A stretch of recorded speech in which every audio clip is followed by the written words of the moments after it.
What up, ladies and gentlemen? Here with an awesome new interview with none other, Mr. Joe Slaby, who has done almost too much for me to really put on a resume. But what you, the viewer, are certainly here for is his role in one of the biggest metal acts of all time, Tool, where he's done not only drum teching for Mr. Carey, who is again one of the best drummers to ever exist, to ever be alive. But then Danny Carey, also yep. we have didn't you do production management and stage management at one point for Tool? Yeah, well, Maynard has a couple bands, and for his other bands, A Perfect Circle and Pussifer, I've done a lot more backstage stuff. But mostly for Tool, I'm the drum guy, and that's been my role since the early 90s. Do you And prefer being the he's drum got guy? such a, what's that? Do you prefer being the drum guy? I do in that camp, yes. Okay. Because my relationship with those guys, since I've known them for so long, they're my friends. And Danny is a really good friend, and it's really satisfying to work with him in that regard.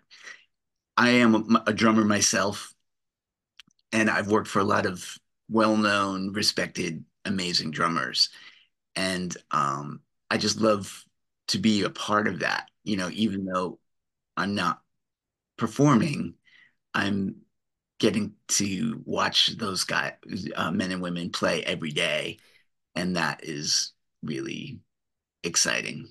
It must be Yeah, I incredible, just you like to know. be I like to be around the arts.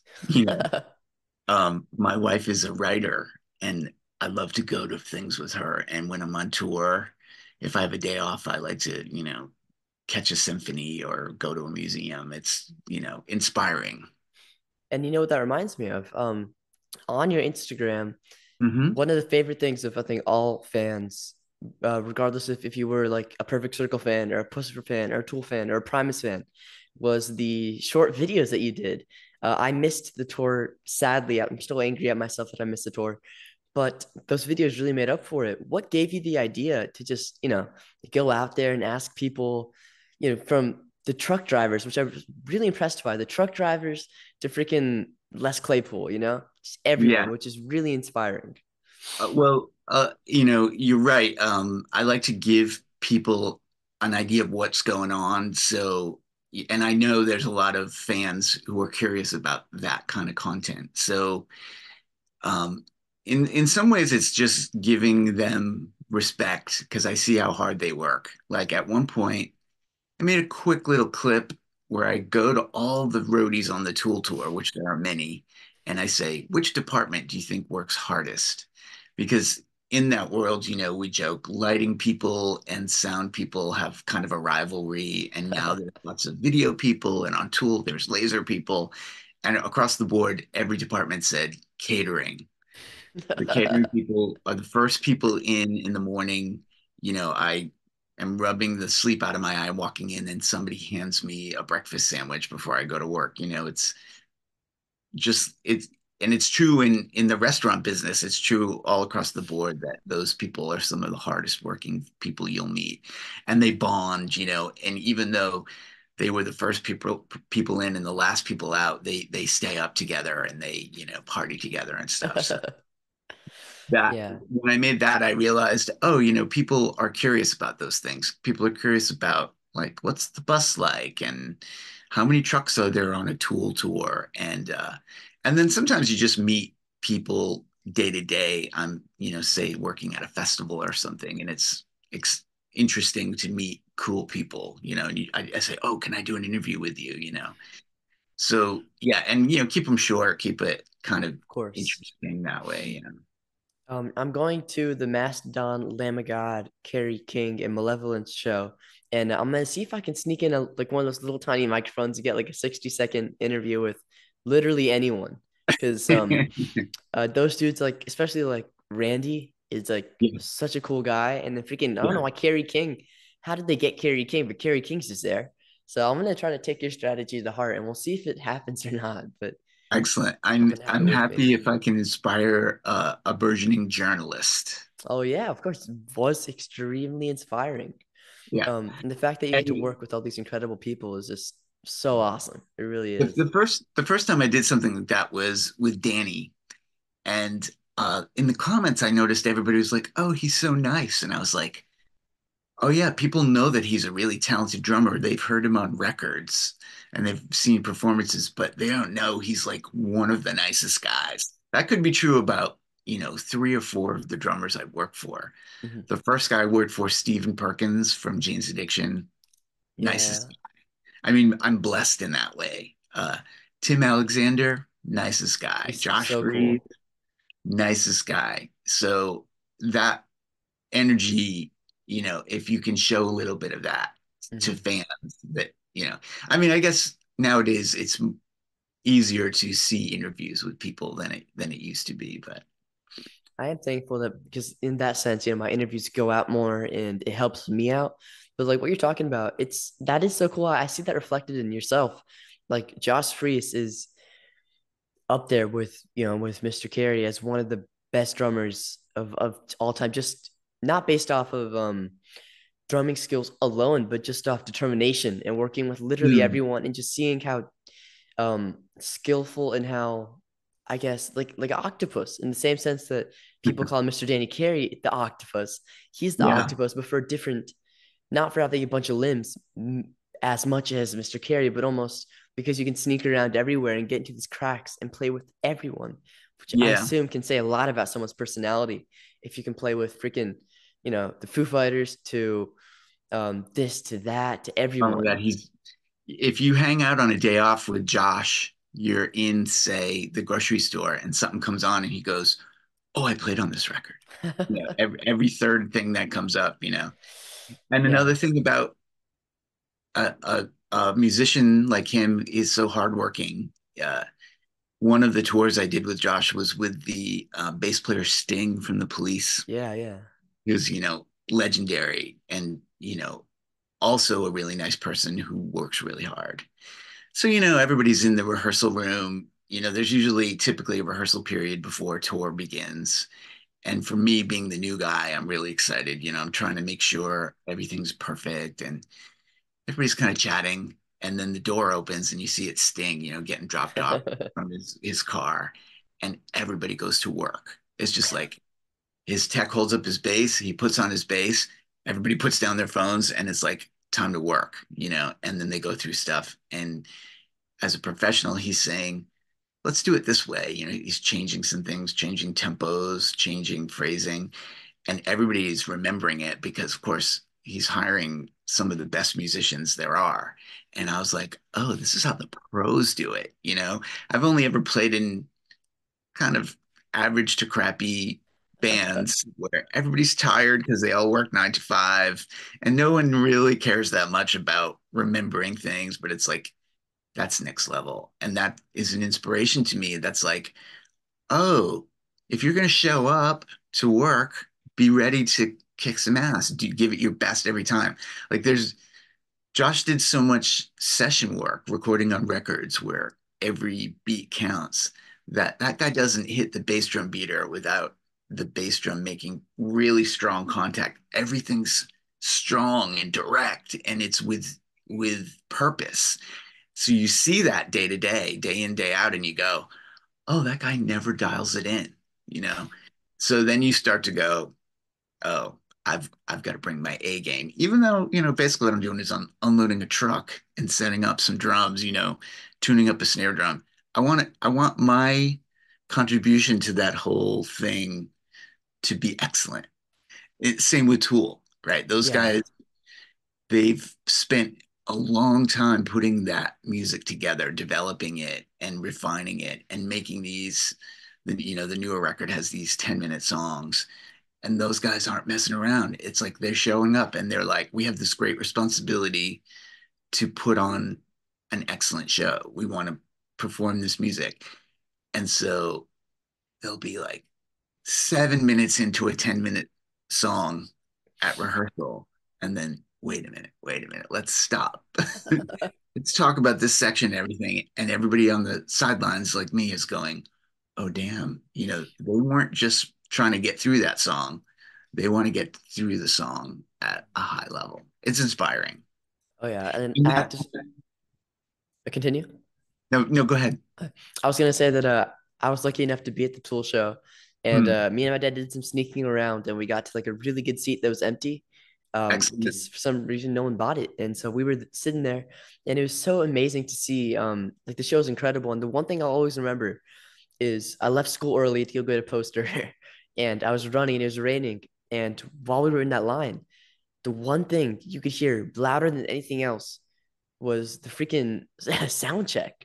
And everything was so like you could see Oh yeah. workers inside eating a burger with their ears plugged. Like they had their mouth like eating a burger hands free with their ears plugged because of how loud it was.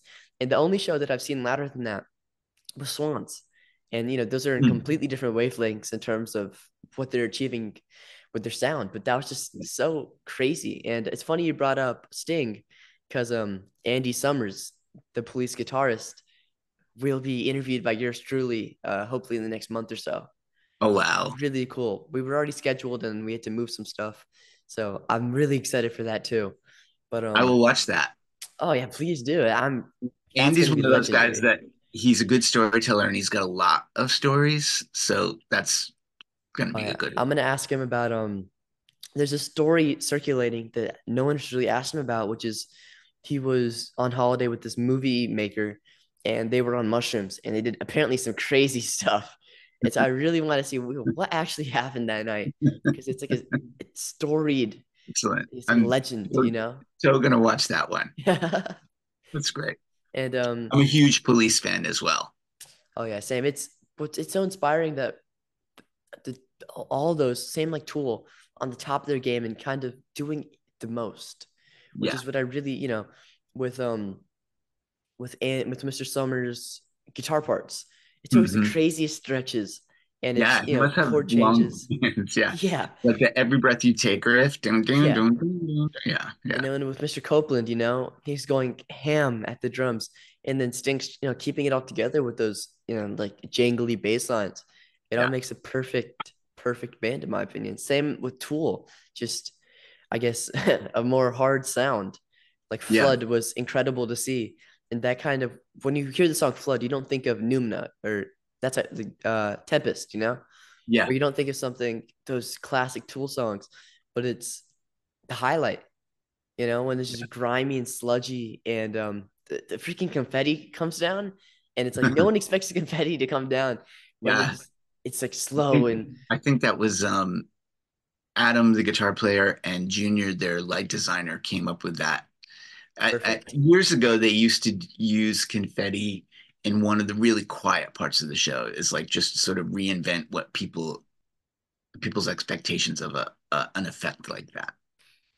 But when you were talking about the chemistry between band members, it made me think that that's another thing that's really interesting for me to see up close is what four or more musicians can bring to the table and how the chemistry between people is brings a unique thing. Like every great rock band from Zeppelin and the Beatles, they have that unique thing where there's this chemical reaction that happens Mhm. between the gifts of special musicians and the sum is greater than the the parts. Exactly. And speaking of that, right? So back to Mr. Carey. Incredible show when I saw him. And something that I noticed Hmm. was around the drum kit and around even the players, there's little tiny GoPros. And so you may not be at liberty to say this, and please feel free to deny the question if you aren't at liberty. But is it safe to say that we're going to see some drum cam videos in the future? Because the one drum cam video out there is like 18 million views from the Vic Flirth video channel, and that is Yeah. like freaking maybe even third. It's in like the millions and big millions. So Yeah, it was over 30 million last 30 time I, million, but yeah. insane. The well, each of the guys in that band has a different idea, and most of the decisions that they make about how things are gonna look or, go through the process of each band guy chiming in, about what they feel. So Maynard has different ideas because he's promoting his wine. He's got other bands. When Tool is out on tour, there are other people he works with writing music to make a record, you know. So he's, you know, the hardest working guy in show business, you know, the cliche that he's always got stuff going on. And so he might have a different view about making something that's going to be on social media or making, you know, say a pay-per-view that you can watch. We did that Numa video in the traditional sense of um, a lot of musicians get gear from companies and they want to continue to have positive relationships with those. And Danny loves the guys at Vic Firth, the people who make his drumsticks. You know, we went and visited that factory. They actually turn the wood in a plant up in Maine that used to be a furniture That's factory. so cool. Danny took time to like meet everybody who works on the line. The day we were there was a day that they normally wouldn't have production, but everybody came in with stuff for him to sign and stuff, you know. And he's just so generous with his time that way. And so when I think they had made a video when GoPros were brand new, early 2000s, and it's just one camera, and we stuck it on top of the gong, and all the audio is from that camera. It's the same stuff from when Vic Firth interviewed him about his basketball jerseys because we brought them into the dressing room to get a little quiet. And, you know, someone said, "Oh, you collect basketball jerseys." Tool plays in all those sports arenas. So they're Yeah. often given to him by the teams. You know, we're sort of in their house for the day. So it's like a respectful thing for him to wear their colors when he's on stage. So the Numa video, because we're in Boston, he's wearing a Celtics jersey. Yeah. He's a big Lakers fan. Anyway, so Danny went and did that, you know, the footage is all of him. So he can say, I want to do this for my people at Vic Firth, you know.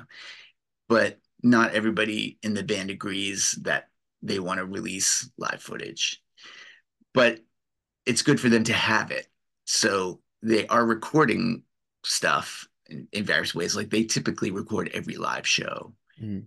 So somewhere there's an archive of all that stuff, and somewhere there's somebody who's got years of editing to do and cataloging all that stuff. But it's not in my purview what they will ever do with it. I Mhm. almost don't want to hear the rumors because you know they're often not true. A Yeah. classic thing that happens with roadies is you're working for a band and they're doing well, and somebody goes, "Oh, I heard we're going to go to Australia." And all the roadies are excited because that's really a great trip. Oh, we're going to go to Japan. We're going to go to Brazil. And then sometimes it doesn't happen. And I'm like, don't even tell me about it till someone hands me a ticket. It's like, I don't want to get my hopes up and then have them dashed.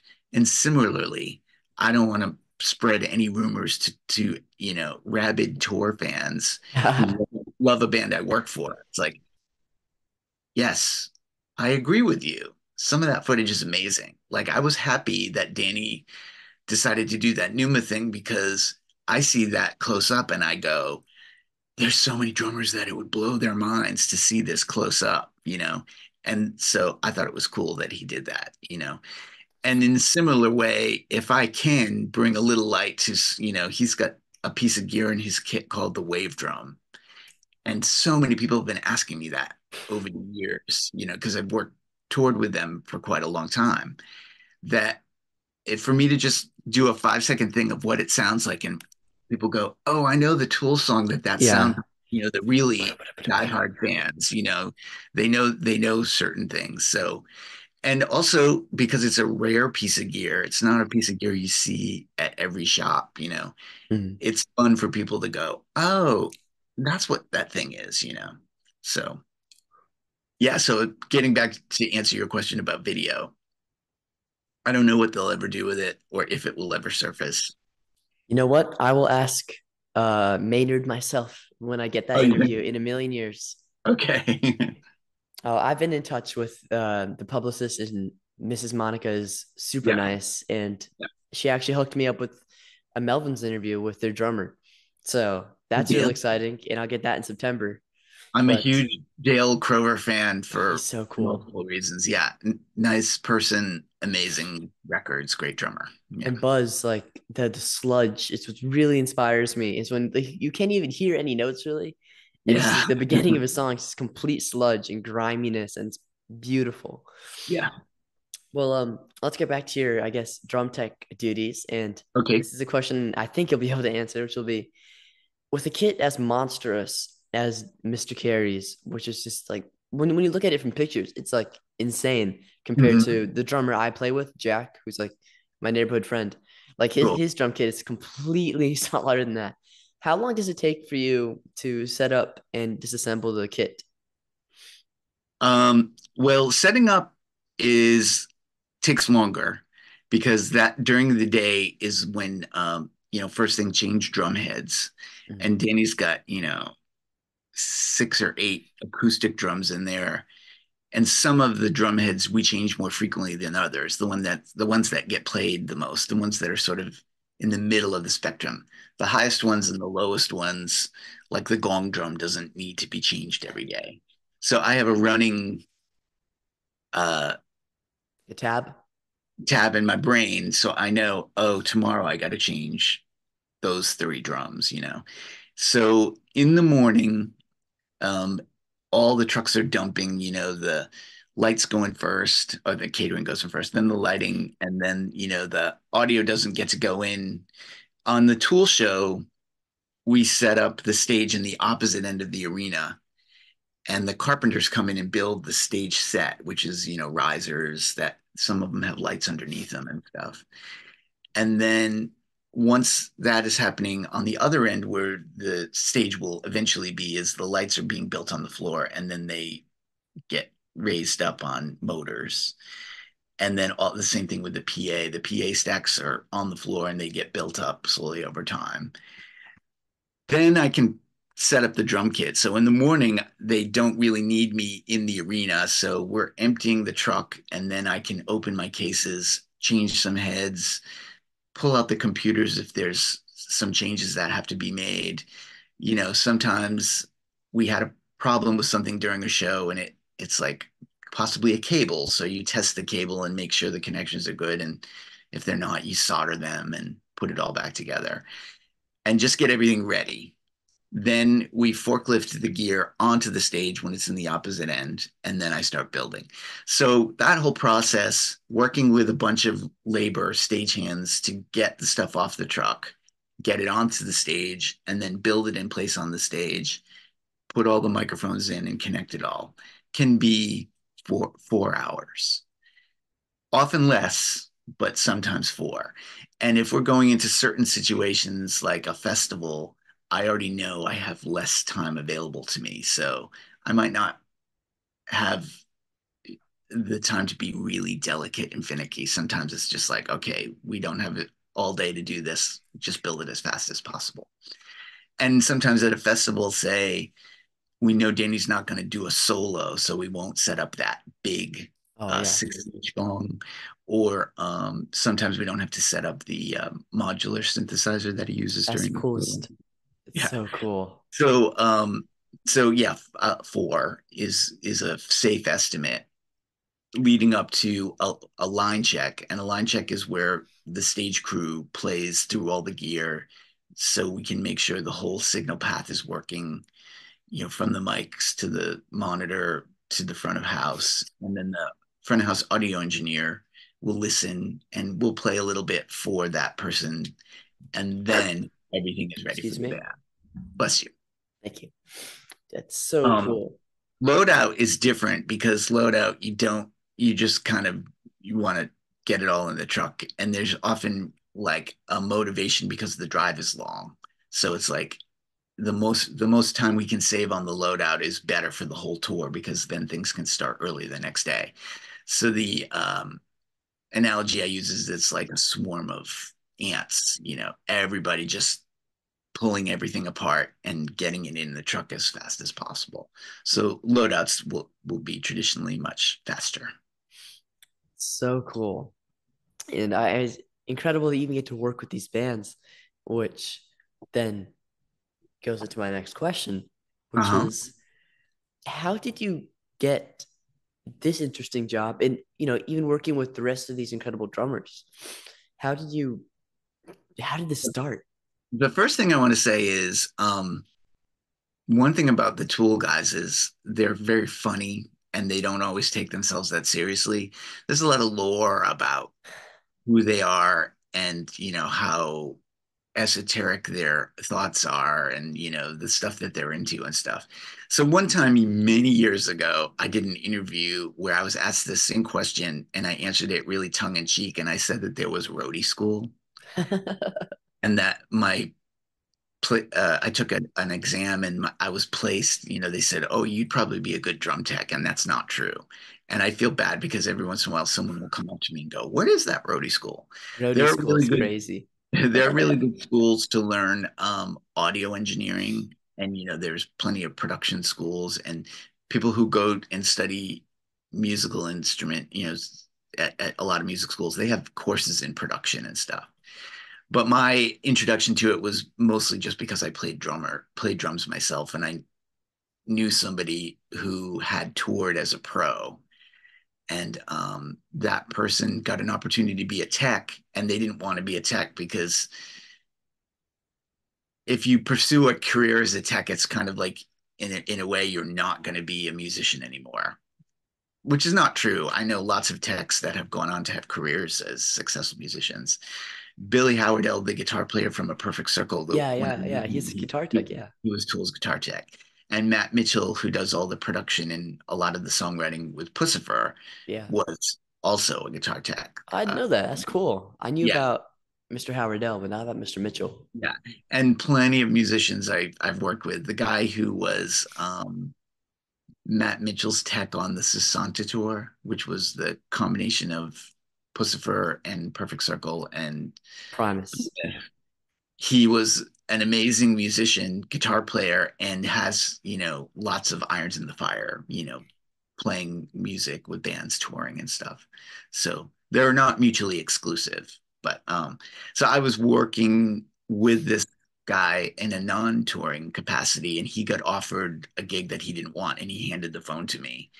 And it just was like, keep this as professional advice. Be ready when opportunity knocks to say yes. I was playing in a band that toured and it wasn't going anywhere, and I knew those people would give me their blessing to go pursue something. And the first thing I did with Jane's Addiction was supporting Iggy Pop on a club tour. And the first leg was only 2 weeks. So I was just going to be gone for 2 weeks. And I thought, okay, I'll give that a try. And that band, those humans were so great that it was life changing. And, and at the time, they, they were dangerous. It was them against the world, which I've seen a couple times. When I started working for Tool, it was the same energy. It was like, we know we're really good and we don't care what you think because by the end of the show you're going to see how good we are. You might not get it at first, but by the end of this you're going to want to hear more. And that's how I got into being a roadie. And because I worked for Steven Perkins, who's respected, talented, I got other work because people knew those records. When I worked for the band Hole, Patty Schemmel, the drummer, didn't really know who I was, but she was like, "Oh, he worked for Steve. He must be good." And so that can somehow you get the reflection of the glory of the bands you associate with. You know, I people there are people who think Danny Carey is their favorite drummer or the best drummer. And because I'm associated with him, people go, "Oh, he can't be that much. He must be somewhat respectable to be able to take care of that." Somewhat respectable. Yeah. But I it's mean, not, I am essentially a caddy. I'm the person pulling the out the bag and going, which one of these tools do you think works? And sometimes they ask for my advice and I go, I think go with this one. And they go, thanks. Every pro famous golfer has had a caddy they respect and trust, you know. I know, I mean, very important job and you do it very well. And the Yeah. only thing is like I wish it worked that way with interviewing. That if Mm, you interviewed a member of a big band or someone associated with a big band, then that leads to bigger opportunities. I really wish that's the way it was. And I was talking, I don't know if you know the label Cranky, but yeah, I know Cranky and me are pretty decent friends.